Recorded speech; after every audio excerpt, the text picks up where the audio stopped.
All right. Okay, we're going to get going. So, social media do's and don'ts. I'm going to talk to you guys today a little bit about social media do's and don'ts. As you know, there are many social media platforms, and we are going to focus mostly on Facebook, but I am going to talk a little bit today about some do's and don'ts as you're getting started, in particular in your coaching business. So, a little bit about me if you don't know me. My name is Lori Hardy. I am currently a Diamond Beachbody coach. And here are a few pictures that represent my life. I joined as a coach in June of 2014. I had just gone back to work after having baby number 4. I was struggling with my weight. I was working out but not really seeing results. And I was also really sad to be spending so much time away from home at my job. So I watched a webinar that Abby did about Beachbody coaching. And at that time, I really wasn't a very frequent social media user. I had probably less than 300 friends on Facebook. I didn't post frequently, and I had no idea what Beachbody coaching was. I think I had heard of Beachbody, but I had always been a gym goer and never even really did anything Beachbody. However, after listening to the webinar, I was intrigued.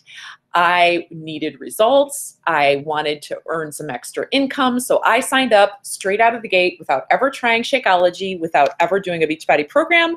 I signed up and started out as a coach. So a little bit about me here. I am a mom of 4. I'm a wife. I am a coffee lover, OBGYN physician, selfie queen. At least I am a selfie queen now. I was not back then. And I'm also a Beachbody coach who shamelessly puts selfies on Facebook. So this slide represents a lot of different facets of my life. And this ties into some social media training that we do. There's a lot of training out there. But honestly, this ties into our training because we are not one-dimensional, right? We are not just into fitness. We are not just coaches. We have other areas of our life. And that's the way that we can connect with people online and really make an impact. So social media is constantly evolving. There are new platforms all the time. There are new rules on existing platforms. Like Facebook changes how they bring things to the newsfeed all the time. Instagram just changed, and now you need to turn on notifications to see certain posts. So things are constantly changing. The thing that you need to know about social media is that you need to stay educated on your platform of choice. And there are many ways to do that. There's Social Media Examiner. Chalene Johnson talks a lot about it on her podcast. But whatever platform you choose to start with in particular, you want to stay educated on that one. You need to get to know your audience, what their interests are, what their needs are. And that is going to be how you start planning some of your content and really serving them. If I can tell you anything that's going to help you especially get started, you want to stop trying to learn everything. If you don't understand Twitter, or you don't really understand Instagram, or you are trying to do everything, you're going to spread yourself too thin and you will not be able to connect really with anyone. You want to master 1, maybe 2 platforms until you know them well before you move on to something else.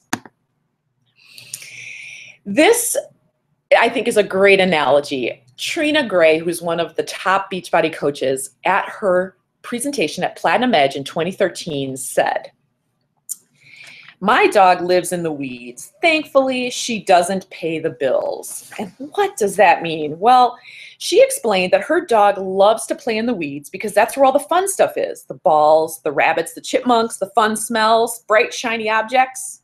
As coaches, we like to play in the weeds too. We poke around on our news feeds. We scroll, we watch videos, we edit pictures, and we engage in other busy work. It actually can feel like we're getting work done, but what are we actually accomplishing? Not much. She also mentioned that as leaders of our teams, it's also our responsibility to make sure we aren't putting our coaches out there in the weeds. We want to make sure we get the fundamentals down so that you can build some strong relationships online and not get distracted by shiny objects. There's only one constant in the world of social media. Things are constantly changing. Facebook timelines, Google Analytics, how things show up when you Google something, and photos on Instagram, how you see those. But the one thing that doesn't change is that we are all people, and people want to feel connected to other people just like them. Your number one priority as a coach is to build relationships, to help people, and to add value to their lives, regardless of whether or not they ever buy anything or become a customer.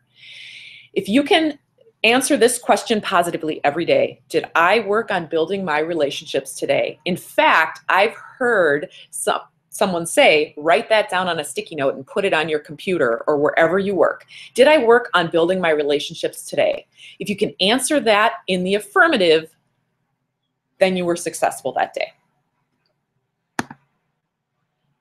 So Facebook 101 for newer coaches. And if you're not a newer coach, you can still learn something from this presentation. Facebook, as I mentioned, is constantly changing. I think we learn new things all the time, and there's a lot of social media training out there, and sometimes you come away with something that you never heard before that can really help you catapult yourself forward. So the reason I'm starting with Facebook is that it's a great place to start. Why? I just read the statistic. 1.56 billion, that's with a B, billion Facebook users at the end of 2015, active Facebook users per month. So if you're worried that there's no one to connect with or that there's too many coaches, 1.56 billion people actively use Facebook every single month. So great place to get started. It's the #1 social network. But you need to start slow as a newer coach. You can't go from maybe rarely posting or posting just an occasional picture of your kids to posting about Beachbody 24/7. You need to weave in nutrition and fitness at first, and you sometimes really need to be creative about it because most people do not start their business with a fitness following. There are some people who do, but most of us don't. So if your friends and family aren't into fitness, that's where most people start. And so you need to be creative and be a little bit more subtle at first, because I know people worry about annoying their friends and family. And if you are in their face a lot with all of a sudden, I'm fit, I'm healthy, that will annoy them. But if you're doing it right, that won't happen. Your goal should be to always provide value and engage people. You want to be trustworthy and not salesy. You want to be known as the go-to fitness person when someone is ready to commit, when someone is needing something. You want to be that person that they know is going to listen to them, that's going to find out their needs and help them. It's not about a sale. It's not about a Success Club point. It's about being that go-to person and getting in people's minds as that person when they're ready. What to know is that social media posts alone will not build your business. Your interactions one-on-one are what build your business. Now, your social media posts will start a lot of those conversations and they'll trigger those conversations, but the one-on-one or the private messaging, phone calls, emails, those are the things that actually build your business. So one thing I wanted to talk about, because I know as a newer coach in particular, you may not know exactly what this is and why this is important, but Facebook has two things that are unknown to a lot of coaches or a lot of people in general. They're called affinity and edge rank. And what are those things? Well, your affinity is your personal interaction with another person on Facebook. So if you have a good friend that you are constantly commenting and messaging with, that's what they call your affinity or your interaction score. That's a lot of times how they base those quizzes. So if you have a quiz that says, who's your soul sister? And a certain person comes up, it's typically the person that you're interacting with a lot. Now, edge rank is really important as a coach. This is basically an overall, it's a secret ranking system. No one really knows how they do this, but it is based on your friends and followers' interactions with you. So your edge rank or your popularity score is going to be low if you infrequently post. So most coaches, when they first start, they maybe weren't really using Facebook a lot. They weren't interacting or posting a lot. And so your edge rank is going to be low. So when you make a post, it doesn't get into everybody's newsfeed. I know I used to think that when I would post, everyone saw it, right? Like all my friends saw my posts. No, that is not how it works. Basically, Facebook, based on this system, will take your post to maybe a couple of news feeds, people that you interact with a lot. And if they don't immediately comment or like on those posts, Facebook drops it, okay? Why is that important? Well, say you become a coach and you make a great post about why you became a coach, or you started Shakeology and you're feeling great, or a transformation. And you put it out there and you're excited and no one comments or no one likes it, or very few people, and you think, well, why aren't my friends and family happy for me? I mean, I thought this would be great. Well, if people aren't immediately liking or commenting, Facebook doesn't think it's popular and it'll drop it. So how do you get your post to get to more people's newsfeed? Well, you need to get interaction on your page. So what that means is you're going to need to start posting more frequently and getting people to engage with you. One great way to do that is to ask for people's opinion. People love to give their opinion. This does actually improve your edge rank. So basically, you are asking questions, you're taking polls, you're doing stuff that's going to get people interacting on your page. So people will comment on what shows up in their newsfeed. They are not going to your page to see what you posted today, right? You don't do that. You got to think about how you use Facebook as well. So people don't go to your page and look at it. They just comment on what they see in the newsfeed. Your own comments back to somebody do count as interaction. So if someone does comment on your post right away, comment back. That's why you don't want to post and run. So that counts as interaction. The longer the thread under a post, the more that's going to increase your popularity score. So crickets on a post. So this is basically when a post goes dead. Typically it's because no one interacted, at least no one interacted pretty soon after you posted. So what you want to think about is that this does happen. You want to consider your timing. When are most people on Facebook? Where are you living? Where are most of your friends located? If you're posting at midnight and your friends go to bed at 9, it's just, that's why you're not going to get interaction. So you got to look at timing, look at your audience and your content. Is it funny, engaging, relatable, credible, valuable? You're going to build a like-minded network over time. So rarely do we start out with a fitness-minded or nutrition-minded community. So we can't make people want to get fit or healthy. So you need to be a little creative on what you're posting about. Barely kind of weaving in that fitness and nutrition aspect. So it's not annoying, but it sends a subtle message that, man, she's kind of getting healthy. A classic example of how to do this would be maybe to post a picture, a side-by-side picture of 2 different workout shoes. One's pink, one's green, and asking someone's opinion. It's easy to write pink or green. You could say A or B. It gets people talking. And it's that subtle message like she's into working out. So it kind of starts people getting that into people's minds that you are the go-to person. So these are a couple of just example posts that I found valuable. So a recipe, and it looks good. It's a great picture. It looks amazing. It looks healthy, but also tastes great, right? So that's valuable to people. People love recipes. They love checklists, those kind of things. Is it funny? A meme, a funny, little cartoon you see, that can get some interaction. Or is it engaging? This was a post that Janelle Summers did. She talked about, would you be interested in knowing what my workouts are? And that's just engaging people, getting people to talk and comment. And that's going to help her plan what her content is as well. So let's just get into a little bit of Facebook don'ts. And I have some examples of these as we're moving forward. So I'm going to go through these kind of quickly and then we'll look at the examples. So the big one, do not post a link in your caption.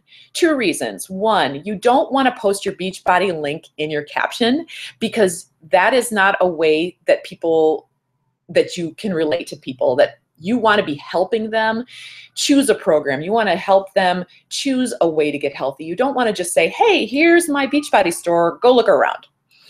That is not being an effective coach. The other thing is that if you're posting a link to another website or something else, Facebook actually doesn't like that. They want people on Facebook. So they kill those posts. Even if you put it in the comments now, it's starting to be that it's not pushing out to news feeds as often. So don't post a link in your caption, which is the top part of your post. You can maybe put it on your picture if you post a picture below. And again, if you're putting it in the comments, it might be better, but just posting links, not a good idea. Do not click share from another person's post, blog, or third party. So if you're clicking share from another coach's page, that's going to get very little interaction. Why? Because Facebook doesn't think it's important. It's not popular. It's not your own stuff. So if you're clicking share, that's okay occasionally if it's really good, but don't be surprised if it doesn't get a lot of interaction. Now, that doesn't mean that you don't want people to share your stuff, right? Getting people to like, comment, and share your stuff is what you're aiming for as far as your interaction and getting your edge rank up. But you don't want to be just sharing stuff to your timeline, because that really is not an effective way to get interaction. Don't post stock photos. I'll go through a few of those. Basically, those don't stop people. You know, it's white noise in the background. You want to post engaging photos, bright photos of you or something interesting to you, not a stock photo of autumn. Do not post too much of the same thing. You want to mix it up a little bit, maybe go outside, get a different angle, do something different. Don't post dark or blurry pictures. There are tons of photo editing apps that you can get, and that will help brighten up your photos. You can play around with those. Don't post a statement unless it's funny or compelling. So just saying something like, wow, today was leg day, I feel great. Well, good for you, right? So it's not something that people are going to be able to respond very well to. It's not asking them anything. It's not interactive. So don't post just random statements. Don't have your posts from Instagram go directly to Facebook. So again, it's basically don't share from Instagram to Facebook. Now, even though Facebook owns Instagram, they still see it as a third-party site. So you want to organically upload your photos to Facebook. You can use some of the same content, some of the same photos, but you don't want to share it. Don't copy other people's posts. 1, it's inauthentic. People can tell if it's not your wording, and Facebook actually is recognizing duplicate posts and duplicate pictures. So really, you know, you can take what someone else has written and spin it your own way, or bring out the lesson in what you learned from their post and maybe use one of your photos. So really, copying other people's posts is just not a great way to get interaction as well. And don't post rants. We want to be positive. We want to inspire people. We don't want to be the complainers. You've seen those posts. Those don't get any great interaction, or if they do, it's all kind of negative. We don't want to be known as negative. That is our world today. We want to be positive and inspiring. So don't post rants. Unless, I will give a caveat to that, unless you have an obstacle that you overcame. So maybe you had a bad day, but you worked out and now you feel better. So you can spin kind of negativity into something positive. That is inspiring to people. Just posting a rant is not. So here are just a couple of examples. So a random statement. These are actual posts I found. So random statement. Busy day today with deliveries and watching Amy. Now I'm ready for a drink, but I have hockey duties. Huh. Awesome. Well, cool. You know what I mean? It's just not something that I'm going to feel compelled if I'm scrolling on my phone to comment on or even like, frankly. Or this other one. Had coffee talk with a friend from high school. It was great to catch up. That's something that you should post give someone a private message, right? Don't post that on your wall. It doesn't do anything. Even if you tag that person, it's silly, right? We're not, who's gonna like that, okay? Don't post your link. These are just two examples. One, if you're posting your link within your caption, this is what comes up, this Team Beachbody sort of logo, and no one's going to stop for that. One, if you don't know what Beachbody is, you're like, oh, whatever, I don't have a Beachbody. I'm not aspiring to a Beachbody, and they just kind of scroll past. The other thing is, you know, basically, this is available. Great. Here's a picture of Tony Horton. Well, okay. He looks good, but, you know, I can't relate to him. I'm a woman, and I'm not very muscular, and I don't know what 22-minute hard corpse is, right? So don't post stock photos.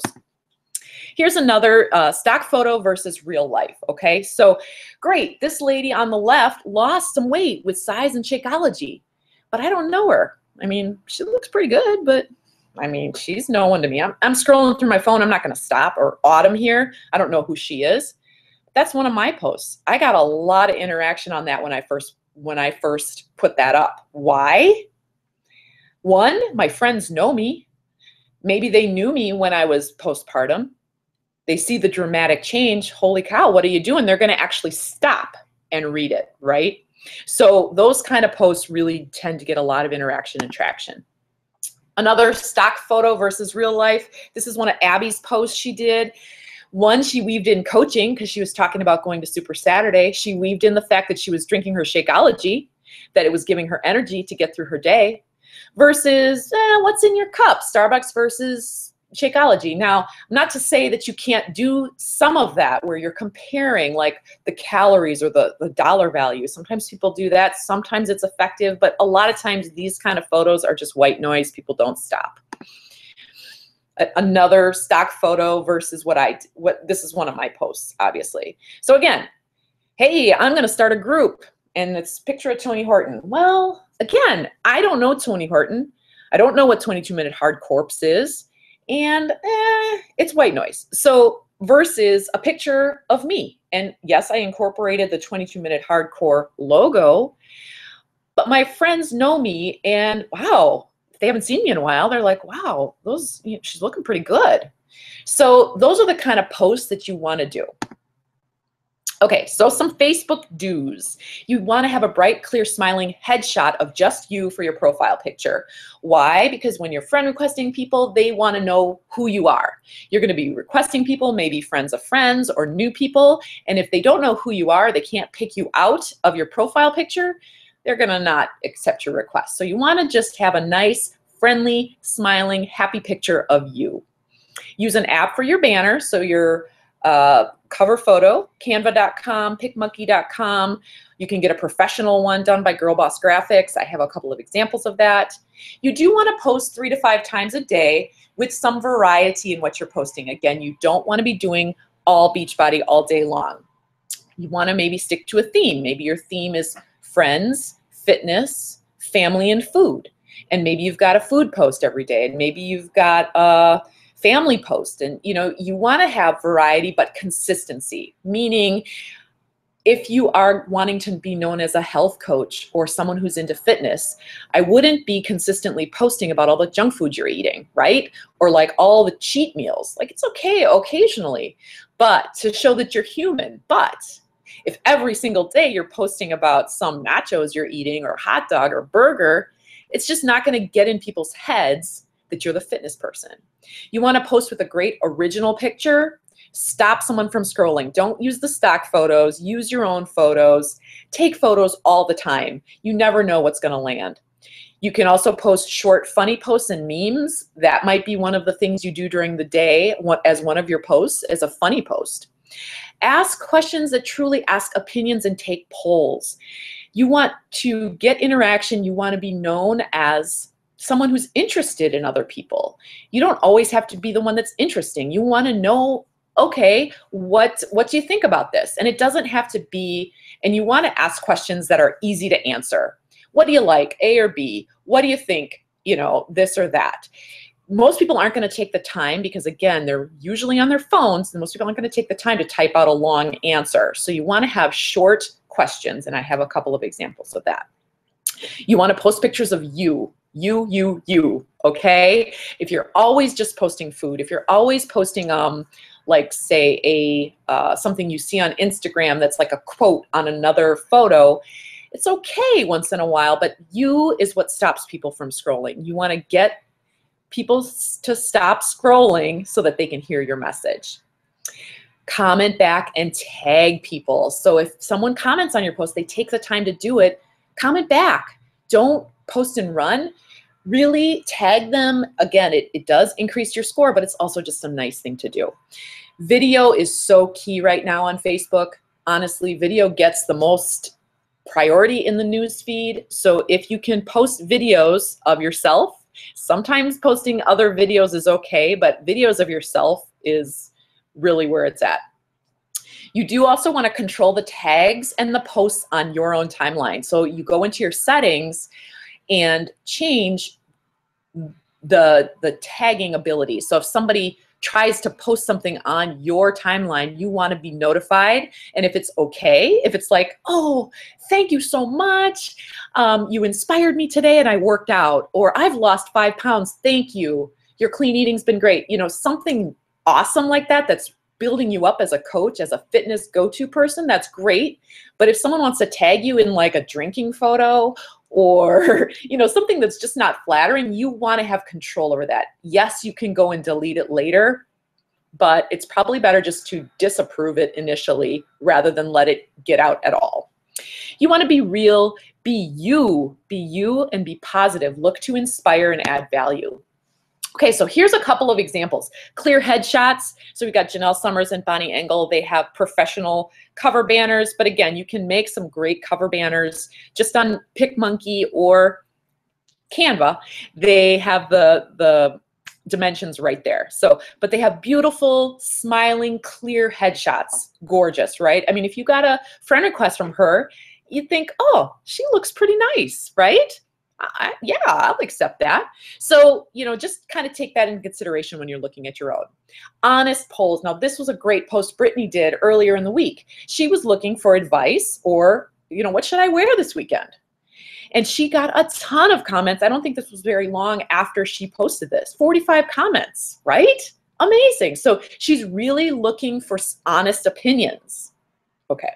Funny pictures. Now, this is a funny picture that Susan did. She is awesome at doing these funny posts. She has a great sense of humor, and it comes out in a lot of these posts. So again, this is spinning something that could have been negative into positive. Look, I ate Peeps. Look, Easter was rough, but I worked out. I feel great. I'm back to it. You know, you can weave in your own personality and your sense of humor. That's got to come out, and that's what's going to help people connect to you. You, post pictures of you. This is Jen. She does a great job of photographing her food, but she's also including herself. That's key. People need to know who you are. They want to relate to you. They can look at her and say, gosh, she looks nice. She looks like she's fit. She's making all this awesome food. Looks like she's healthy. I'm going to follow her. So that's really the key. You got to have you in your pictures. And this is another one of my coaches, Angie, who's posting transformation photos. Again, those are great because people can relate. People can see progress in those photos. And that's really what's amazing about doing stuff like that. Clear, bright photos. Again, Jen's photo here of her food just looks beautiful so that people can, it stops people from scrolling. Funny memes, helpful tips, real struggles, maybe a workout that you're struggling with or something else. So sharing that stuff, sharing your day-to-day struggles, but how you're overcoming them. And again, this is just basically 2 video stills. There's a great app called Pick, Play, Post. It allows you to collage your videos or just post one video. You can post still photos in with your videos as well. So it's a great app to play around with. Also live streaming video. That's really where things are going. You've got Periscope, but then also now Facebook Live where you can get on live, and that's basically how you're going to shorten the time to connect with people because they know you when they see you on video. They can relate to you. Your personality will come out, especially in live video, so it shortens the time. So there's a couple of quick examples of engaging questions. How many of you have purchased a home workout program like P90X and Sandy but never end up finishing it? No judgment, I'm just curious. This could be a great post as a new coach. And then people might comment on that, why they didn't finish it. You can comment back, you can private message them, not to be salesy, but to find out what their needs might be. Or which do you struggle with the most, working out or eating healthy? That's an easy thing to answer. I found these pictures below, and those are other things that people love to comment on stuff like that. I get the most interaction on my personal page when I do that kind of stuff. So, the main point here is you want to just share your journey. It doesn't have to be dramatic. I actually looked back on my Facebook and found my very first coaching post, which is this one on the left. It was about me. I was 2 weeks into Shakeology. Notice no full body photo. I had lost 3.5 pounds, not dramatic, but I posted about it and I got a lot of interaction. I got people messaging me, wanting to know more information, and that's really key. And then again, this was then my second one. I was 2 months in. I was doing Insanity, doing Shakeology, sharing my journey. And that's really what it's all about. People want to relate to you. They want to know you struggle. They want to know they can come to you for help, that you understand. You want to just keep sharing. You never know who you're inspiring. So again, this was my first program, Insanity. The results, I don't think are particularly dramatic, but you can see differences, right? 21-Day Fix Extreme on the right. I just keep sharing my journey. And then your followers will grow and evolve with you. So I may be attracting people now that I didn't attract then, and my followers are going to change a little bit because, one, maybe they're getting fitter, but also maybe they can't relate to me now. Maybe because I've lost all this weight, maybe they're just not relating well to me. Or maybe they look at my photo and say, gosh, she really does know what it's like. She knows she's not always been fit. Sometimes when people see your current photos, they don't know where you came from. So that's why it's important to share your journey. So what to expect, edge rank and your popularity score is going to take time to build. So you just want to be consistent with your posting. Some people will never like or comment on your post. Post it anyway. You know what? You just never know. Sometimes they're going to come back to you out of the blue, messaging you. If you message them, sometimes they'll be like, oh, yeah, I've been meaning to message you. So you just never know who you're inspiring. Some people are going to always be negative. Ignore them or delete, delete, delete. Be adding to your network daily. Your fitness and business posts sometimes will get less traction, especially if it's a frank call to action. Post them anyway, but not as often, okay? Sometimes a post is gonna bomb for no reason. You just have to roll with it and keep on posting. Great posts have an original picture and a relatable caption. You can overlap content, like I mentioned, between Facebook, Instagram, and other platforms. But what works on one might not work on the other. So Instagram, you really do need to stick to a theme on your profile, whereas Facebook, you can be a little bit more, have a little bit more variety. So you just have to know the platform. Just a couple of really quick Instagram tips. Instagram is the #2 social network. You definitely want to stick to a theme. So if you're posting random pictures, you're going to lose followers. You need to have a theme. And if it's fitness, it's fitness. You want to hashtag, hashtag, hashtag. You want to know what hashtags you are normally doing. You want to research those hashtags and see where the people are in your niche. What are they hashtagging their photos? What are they looking for? So that's going to take a little bit of time. You want to watermark all your photos so they can't be reproduced or used. And using shout outs is a great way to get some new followers. So you use that little @ symbol and you tag these. These are just 4 examples, but then sometimes they will actually, these are very large accounts, and they will actually feature you on their account, which gets you some extra followers, which is great. So action steps, what should you do now? Okay, so take a ton of pictures. Always have your phone, always be taking pictures. Don't be annoying, but always take pictures. You just never know, like I said, what is going to land with people. You want to look through your timeline and clean out posts that don't represent your brand or your theme. So if you've got some college drinking photos, you've got some stuff that's just maybe not quite what you want to be known for, you can delete those posts. If you're a new coach yet and you haven't come out or you haven't announced your coaching journey, work on crafting that post with your upline coach. That's what the upline coach is there for. We are here to help. We are here to help you be successful. So this is not something that you should feel like you need to do on your own. You want to be bold and put yourself out there. You know, people are looking to connect, like I mentioned. People are looking for someone to help them. And it's hard. I'm not going to lie. Sometimes I still close my eyes when I post my pictures, but commit today to posting a transformation picture tomorrow, which would be Sunday night between 7 and 9 p.m. That's statistically the highest time for people to be on Facebook. And then when you get comments, again, comment back. And if you get a lot of likes, this is my number one tip. If you get a lot of likes or comments, regardless, you message them privately. Even if you comment back on the actual post, message them privately. It's not got to be a salesy post or a salesy message, excuse me. What you want to do is you want to just be real. An example of that would be, hey, thank you so much for liking my photo last night. You know, it's really hard for me to put that out there, but I really appreciate the support of awesome friends like you. So how are you doing? Simple, easy, it gets conversations going. Sometimes people are like, yeah, I've actually been watching you, or I've noticed that you've been doing X, Y, or Z. So private messaging people who like those type of photos is a great way to get some conversations going and reconnecting with people. Lastly, be you. That is what's going to attract your ideal customer and your ideal coaches to you. So stop trying to be someone else. Stop trying to copy what other coaches are doing.